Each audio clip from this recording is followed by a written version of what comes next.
Greetings, greetings, peace and blessings. Peace and blessings to the chat, to all those that may be catching the replay. I appreciate y'all coming through. Um, and we gonna dive right on in. Not one for long intros. I'm gonna share some stats that blew my mind.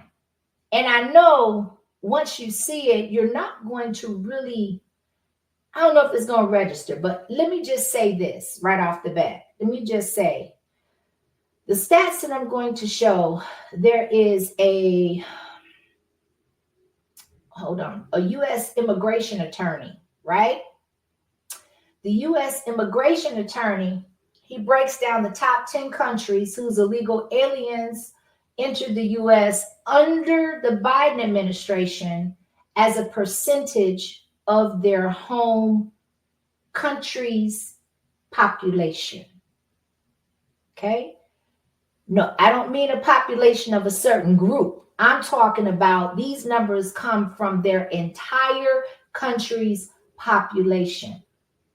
And I'm going to let him tell it. Illegal or inadmissible aliens enter the United States under the Biden-Harris administration as a percentage of their home country's population. Number 10, Colombia. 0.8% of the entire Colombian population entered the United States as illegal or inadmissible aliens under Biden-Harris. Number 9, Mexico. 1.1%. Number 8, Ecuador. 1.6%. Number 7, Venezuela. 2.7% of the entire Venezuela. Again, this is of their entire country's population. He is also going from the least, from number 10 all the way to number 1, where the numbers increase. Y'all, my bad. I didn't even have my mic on. Put a 1 in the chat if you can hear me okay. Put a 1 in the chat if you can hear me okay. Peace and blessings to the chat. Peace and blessings to the chat. I appreciate y'all. In population, including a large number of criminals and freed prisoners. Number 6, El Salvador, 2.9%. Number 5, Guatemala, 3.2%. Number 4, Haiti, 4%. Number 3, Honduras, 5.9%. Number 2, Cuba, 6.1%. And number 1, Nicaragua, 6.5% of the entire Nicaraguan population entered the United States. 6.5% of the entire population of Nicaragua. I want to repeat that. 6.5% just of that one country of Nicaragua, which seems to be number 1 out of all 10 countries that are over here illegally. Okay, he was very specific. And they're on this soil being catered to, taken care of, pandered to, provided for, protected as of the last 4 years, right? As illegal or otherwise inadmissible aliens during the Biden-Harris administration. Most of these migrants crossed the border illegally, claimed asylum, and were released into the United States with a court date many years later. The rest, many years later, they are getting court dates. So what are they doing within that time frame of the years before their court date? They don't have work authorizations. They don't have, or I won't say all of them. I'm just saying generally speaking, they got to be getting it from somewhere. Somebody's taking care of them. These people are having children on this soil, and their medical bills are being provided for and taken care of. So all they have to do is have a generation of children onto this land, and it makes their children automatic citizens. Where inadmissible aliens flown directly into the interior of the United States were ushered in with the CBP-1 app as part of an unprecedented mass parole program for Cubans, Haitians, Nicaraguans, and Venezuelans, also known as the CHNV program. For the record, I'm not blaming any foreigner from taking advantage of these open border policies, which invited, enticed, and lured illegal aliens into the United States under Biden-Harris. The blame. He's saying they were invited, they were lured, they were welcomed, and they actually, I'm going to add, they were promised and assured some things when they got over here. Why wouldn't they want to seek out a better life for them and their families? Why? Why wouldn't they? I don't care if they're criminals. I don't care if they're law-abiding citizens. if you are here and you have been enticed and you have been promoted to come here, and there is footage of the administration saying all you have to do is get here. All you have to do is get here and we will take care of the rest. That's our federal government. Lies with Biden-Harris and their destructive policies will be quickly reversed by President Trump. The shocking and unsustainable figures mentioned above were derived from official CBP data, by the way, and the graph based on those figures was created by Data Hazard, who goes by Fantazzle on X. So the data came from the CBP Act, was app from the United States that the United States created in order to circumvent them actually becoming physically on this soil before they seek assistance, and setting up a program for them to get into the system. So by the time they reach this soil or they reach the United States, that everything has been kind of bumped up and already put in motion, right? So he said, I don't want to dismiss or slide past, but he said parole. So again, this goes with the other topic where the Biden amnesty program was just shot down by the Supreme Court. They tied in together, and this was all one big plan in order to get and to facilitate people of all different backgrounds and countries, totaling over 160, to be welcomed into this country with no limitations, and with asylum being administered once they got here, whether they received that in their own native lands or not. Border policies, which invited, enticed, and lured illegal aliens into the United States under Biden-Harris. The blame lies with Biden-Harris, and their destructive policies will be quickly reversed by President Trump. The shocking and unsustainable figures mentioned above were derived from official CBP data, by the way, and the graph based on those figures was created by Data Hazard, who goes by Fantazzle on X. I'm Joseph Bovino, U.S. immigration and business attorney based in Miami and serving clients worldwide. Share. So that one has definitely been an eye-opener for me. When it comes to giving, because I communicate in numbers, right? So that's my strength. Bad at names. When it comes to numbers, I don't play no games, right? So it puts things into context for me when they say this is of the entire population, and now they're here. And again, we are aware that most countries have protections in place that once they do make it across the border, that they cannot go back, which is why the Canadian Prime Minister, Justin Trudeau, has put protections of his country, Canada, in place so that they can't, the overflow, the criminals, the illegals, the undocumented can't saturate and destroy his country.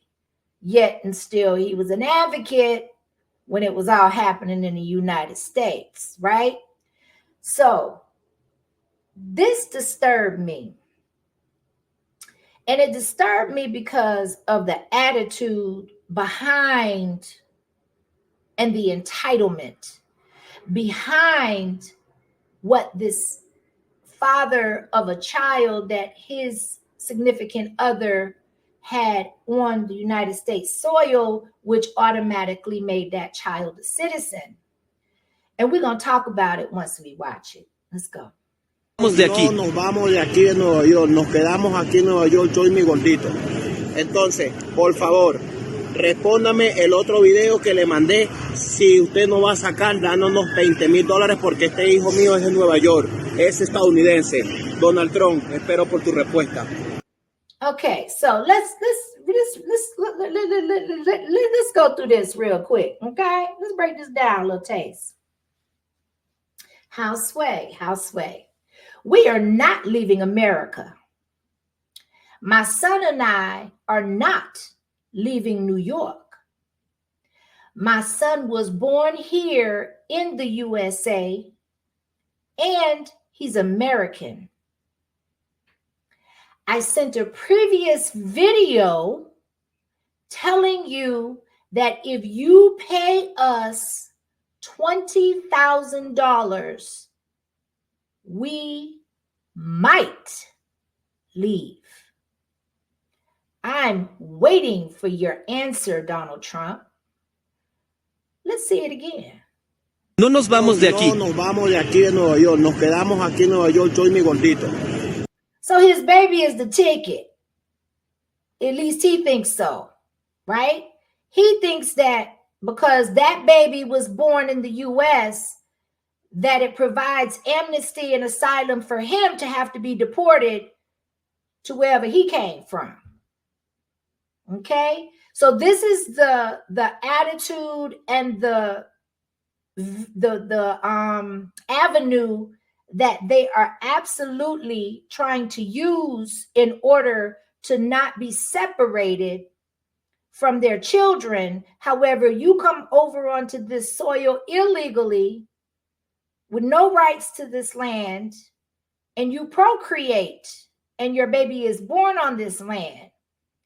Technically, through the Constitution, your baby has rights to this soil, but you do not. What amazes me on this is when he makes these statements. And to me, when he says, I sent a previous video telling you that if you pay us 20K, we might leave. Like the ball is in his court. Like he has a sense of entitlement, and that bewilders me, y'all. It just bewilders me.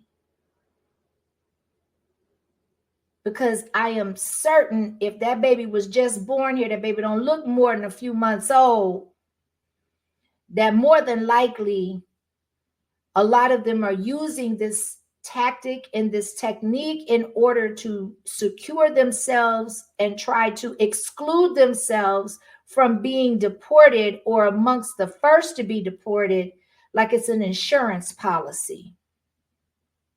Okay? He thinks that baby's rights equal his right. Bingo. Bingo. And if he doesn't think that, well, I agree with you. He does think that. But even if he is aware of the law and that he could still be deported, his baby could be sent back with him in order to get him gone.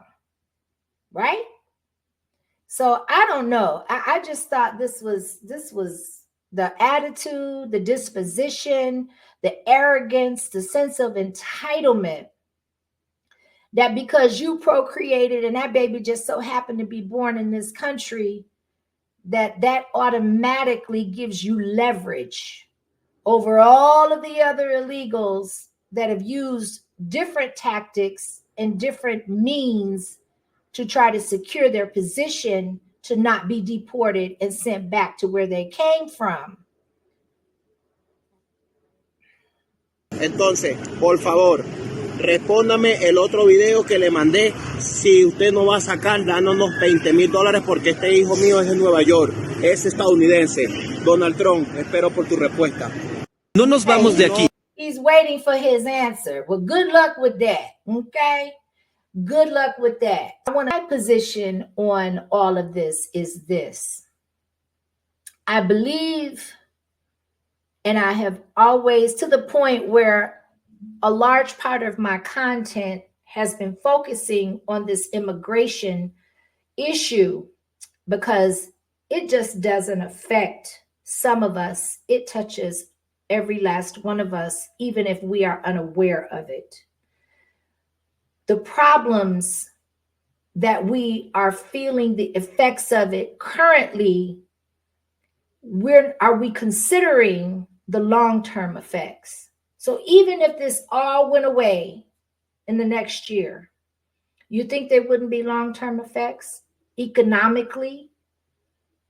You don't think that there would be long-term effects as far as crime, the court system being super saturated, definitely exposing further flaws in our system, in our federal system, in our laws, that if people that are paying attention would be able to identify and actually attempting to circumvent, right? There is an issue with people coming over here from other countries and you having those countries saying, we appreciate you taking them basically, but they can't come back here. They're too problematic. They cost too much. They're taking up our resources in our prison systems. They're doing things over here that's costing this country the ability to be able to thrive and prosper. They're your problem now. And we have had an administration in place that has ignored to the public and the outcries of the public and popular opinion that this is not in our benefit as a country, as citizens. And what it's done is it has exposed fully, in my opinion, and for those that choose not to see it, I don't know what to tell you. But they have exposed themselves to the point where they don't have any concern for the citizens. They have outright disrespected the veterans as well as the taxpayers. Disrespected to the utmost, in my opinion. We already have a drug problem. We have a mental health issue in this country. And these people are bringing in drugs. They are exercising the biggest market that we are aware of at this point, and that is human trafficking, which is even more profitable than drugs, than the drug epidemic. The trajectory that this country has been going in just in a mere 4 years has been alarming. And the disingenuous actions that this administration it's been in our faces. We have had to do something. Do I feel that this will solve all of our problems? Absolutely not. But I do feel it will buy us some time in order for it not to be so super catastrophic on a paramount level. And any of us that have children, any of us that have nieces, nephews, grandchildren, great-grandchildren, I feel and felt that it was our duty to do something. Because for this amount of time, we've been sitting back and we haven't been doing enough, right? And this perspective right here is how many people feel. I am paying and have been paying for my children's lives to be in danger. Again, we don't have a say-so. We find out after the fact where our money's going. I knew when they started sending all that money to Ukraine, we was in trouble. Now we're sending money to Israel. The list just goes on and on.